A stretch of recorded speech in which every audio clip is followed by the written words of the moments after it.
Hello everyone, welcome to the lecture 4th of Realism series of International Politics series. We're going to cover the classical realism topic. Even when you feel low, you can still go. Even when you feel slow, you can still go. Even when there's no hope, you can still go. I never answer to no, man, I still go. Classical realism is a variant of realism. First, we'll see the basic introduction that what is classical realism or how we're going to cover classical realism. Hans J. Morgenthau का six principle of political realism एक work है उनके politics among nation में। वो उनका बहुत ही prominent work रहा है क्लासिकल रियलिज्म को लेके। और क्लासिकल रियलिज्म को हम कुछ टाइमलाइन में समझेंगे which is ancient timeline, renaissance period और 17th century 20th century. Ancient time पे हम देखेंगे थ्यूसिडाइड्स का एक प्रोमिनेंट वर्क क्लासिकल रियलिज्म को लेके। मैकियावेली के व्यूज देखेंगे, होप्स के व्यूज देखेंगे और हेंस जे मॉर्गनथौ के व्यूज भी हम देखेंगे। Six principles of political realism. Will start with Thucydides और उनका एक वर्क है हिस्ट्री ऑफ पेलोपोनेशियन वॉर। उसके अंदर वो क्लासिकल रियलिज्म के बारे में अपने इंसाइट्स देते हैं। हम कुछ पॉइंट्स पढ़ेंगे which is his historical account of Peloponnesian war is often considered one of the first expression of realism in international relations। उनका जो हिस्टोरिकल अकाउंट है हिस्ट्री ऑफ पेलोपोनेशियन वॉर का, हम माना जाता है कि वो सबसे पहला एक्सप्रेशन रहा है रियलिज्म का इंटरनेशनल रिलेशंस में। उन्होंने कॉजेज ऑफ वॉर को एनालाइज करा। उन्होंने जब एथेंस और स्पार्टा के जब वॉर के बीच को बिहेवियर को समझा तो it illustrated the fundamental realism that underpins human relations. उनका एक फेमस कोट है, the strong do what they can and the weak suffers what they must. हम मैकियावेली के थोड़े व्यूज देखेंगे क्लासिकल रियलिज्म को देख के। His writings on statecraft and power politics, particularly in The Prince, have been integral to the development of classical realism। उनका जो writing रहा है स्टेट क्राफ्ट पे या फिर पावर पॉलिटिक्स पे, पर्टिकुलरली उनके वर्क दी प्रिंस में, उसने एक इंटीग्रल डेवलपमेंट दिया है क्लासिकल रियलिज्म को। वो मानते थे कि स्टेट के लिए उसकी सिक्योरिटी सर्वाइवल बहुत इम्पोर्टेंट है, उसके लिए उसे वर्क करना चाहिए और वॉर भी उनके लिए बहुत इम्पोर्टेंट है। होप्स के व्यूज अगर हम देखें तो human nature is self interested and conflicting with each other. इसका मतलब यह है, होप्स हमेशा ये कहते थे कि ह्यूमन नेचर जो होता है ना वो बहुत ही सेल्फ इंटरेस्टेड होता है। वो सिर्फ खुद के बारे में सोचता है और वो हमेशा कॉन्फ्लिक्ट में रहता है एक दूसरे के साथ। इसी की तरह इंटरनेशनल एरेना में स्टेट ऑफ वॉर रहता है और वो कहते हैं कि स्टेट्स के बीच में कोई पीस नहीं होता है। State has to ensure security and survival to survive. अब हम पढ़ेंगे मॉर्गनथौ का वर्क। मॉर्गनथौ के व्यूज क्या थे क्लासिकल रियलिज्म को लेकर, वो जो कि बहुत ही प्रोमिनेंट वर्क है क्लासिकल रियलिज्म में। हम यहाँ पिक्चर भी देख सकते हैं मॉर्गनथौ की, और उनका जो वर्क था पॉलिटिक्स अमंग नेशन, उसके 5 एडिशंस है इन टोटल जिसने इंटरनेशनल रिलेशन स्टडी में कंट्रीब्यूट करा है। ये एक प्रोमिनेंट फिगर थे 20th सेंचुरी के और उन्होंने 6 प्रिंसिपल ऑफ पॉलिटिकल रियलिज्म दिया है जो कि बहुत ही इंटरेस्टिंग भी है। Will further study it also. Realism concept of Morgenthau revolves around the centre point of power politics. जो रियलिज्म का कॉन्सेप्ट था मॉर्गनथौ का, वो ये मानते थे सेंटर पॉइंट उसका ये था पावर पॉलिटिक्स।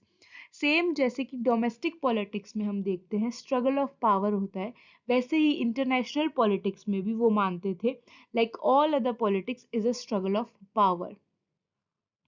ह्यूमन नेचर को लेके कहते थे वो कि human nature his power desiring, power pursue करता है, ह्यूमन का नेचर ही होता है power desiring. Now we'll study the 6th principle of political realism given by Morgenthau, which is very interesting और बहुत ही प्रोमिनेंट वर्क रहा है, एग्जाम पर्पज से भी ये बहुत इंपॉर्टेंट है। सबसे पहले हम देखेंगे uh, politics is governed by objective laws that have their roots in human nature. Morgan तो बिलीव करते थे कि इंटरनेशनल पॉलिटिक्स जो है जस्ट रैंडम थिंग नहीं है, बट कुछ सर्टन लॉज से उसको गाइड किया जाता है। जैसे ह्यूमंस अपने बेसिक इंस्टिंक्ट्स के हिसाब से चलते हैं, वैसे ही just as humans naturally seek food, safety, or power, nations also act in their self interest to protect themselves and gain power. अब इसमें इंटरेस्टिंग क्या है इस पॉइंट में, तो ये प्रिंसिपल हमें सजेस्ट क्या कर रहा है, दैट जो नेशन बिहेव करता है जिस वे में, वो किसी चांस पे या गुड इंटेंशन पे बेस्ड नहीं होता है, but on something as fundamental as human nature. It makes global politics seem more predictable and tied to the very core of human being. जो human being के laws होते हैं, तो पॉलिटिक्स भी उसी के थ्रू गवर्न होता है। Now will see the second point of six principle of political realism is the main signpost of the political realism is the concept of interest defined in term of power.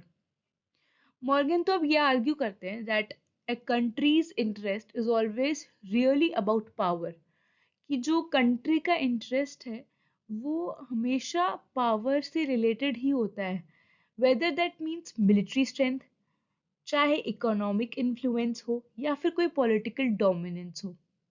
What a state want in the world often comes down to how much power it can hold, rather than ideals like justice or peace. Now, what's the interesting part about it? This principle helps explain why countries sometimes act in ways that doesn't seem moral or fair. हम देखते हैं ना कि कभी we'll see that a country took a decision which we don't think it's fair or moral.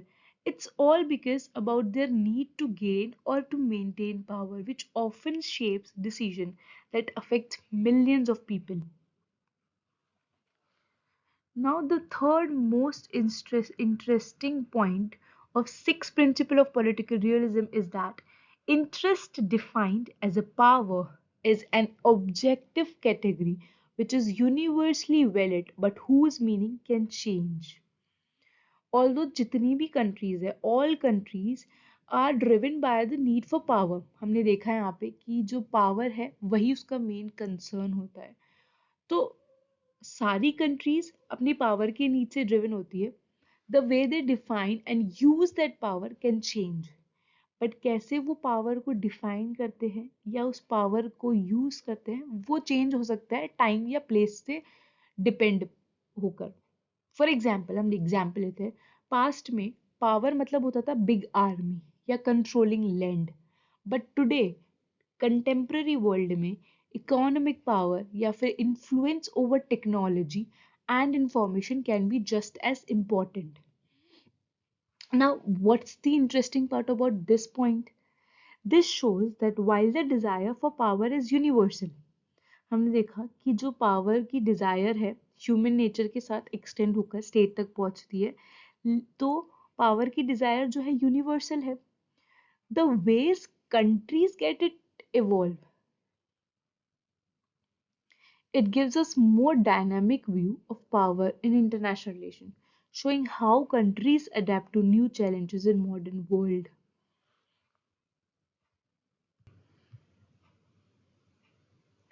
Now we'll see the fourth most important sixth principle of one of the six principle of political realism, that universal and moral principles cannot be applied to the action of states.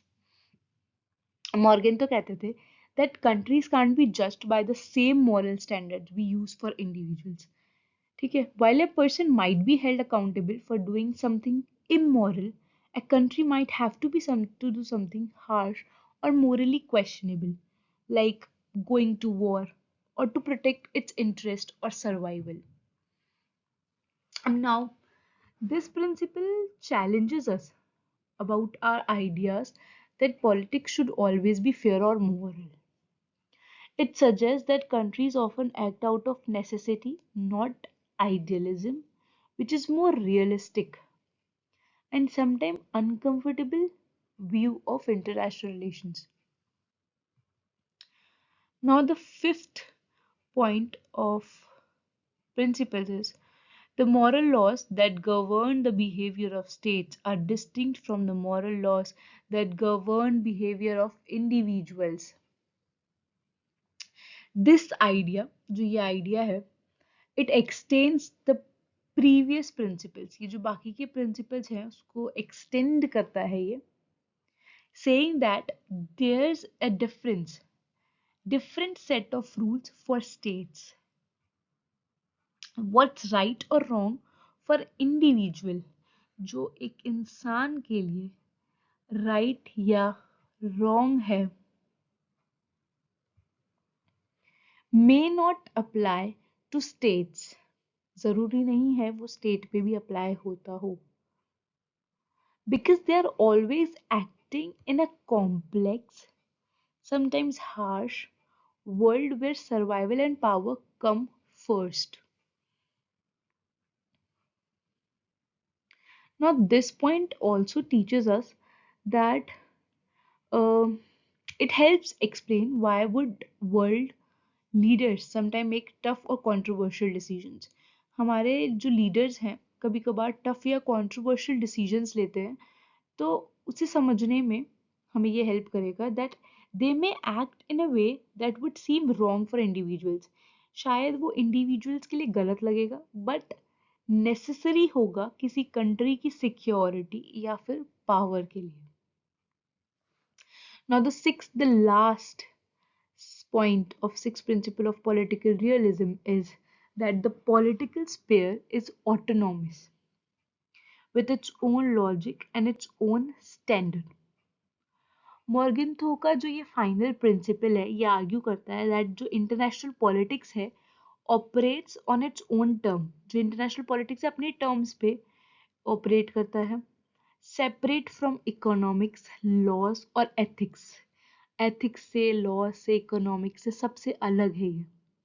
Politics is driven by the need for power. ये हमने ऊपर भी देखा था कि power जो है वो मेन पॉइंट है यहाँ का,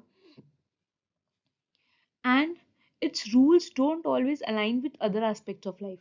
For instance, countries might act in a way that contradict global laws or economic norms because their primary goal is national survival and power. अब ये पॉइंट हमें समझाने की क्या कोशिश कर रहा है कि क्यों countries don't always follow global rules or behave to expectations. क्यों बहुत बार कंट्रीज कोई ग्लोबल रूल्स को फॉलो नहीं करती है या फिर जो हमारे एक्सपेक्टेशंस के तरह नहीं चलती है, उसे समझा रहा है ये.